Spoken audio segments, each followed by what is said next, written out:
I get very overwhelmed in supermarkets. That's probably one of my biggest sensory challenges, probably mostly because of the noise and the lights and the colors.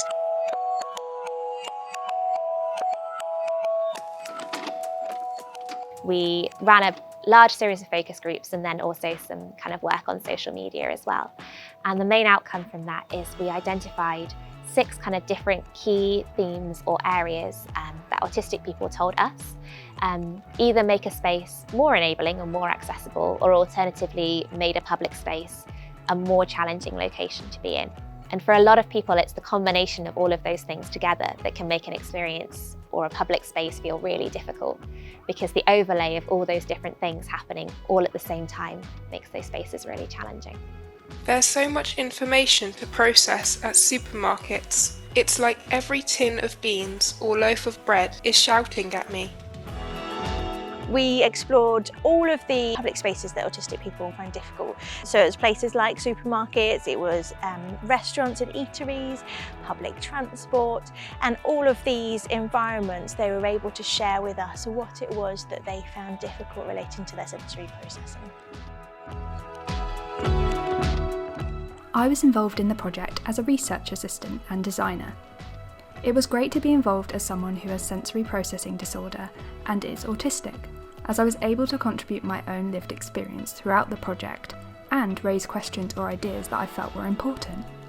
I got involved as it is very important to me to create awareness of sensory processing difficulties, as they are a key part of what makes the world quite a disabling and uninviting place for myself and many other people.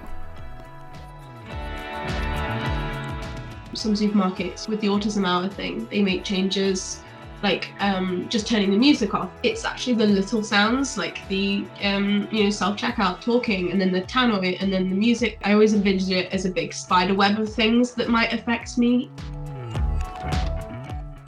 Some people don't really understand that it's not just necessarily like a bit of discomfort, like it can actually be painful experiencing sensory overload, and like if you're in a noisy place it can feel so invasive. It's kind of a necessity to sometimes be removed from that situation, and you shouldn't be expected to just sit through it. Like even the sound of someone breathing for me can like cause me to have a sensory overload, which I can go non-verbal when I'm really overwhelmed and they don't understand quite what's going on and they just think I'm rude. That can also be really hard. People in our research project identified that neurotypical people generally underestimate the impact that sensory processing difficulties can have on someone's life. They don't appreciate the significant impact that it has on somebody's ability to engage with that space, to enjoy that space, and to be able to be in that location without feeling exhausted and overwhelmed and anxious. Part of this project is we have recreated a supermarket based on descriptions from autistic people to give us an opportunity to try and understand that a little bit better.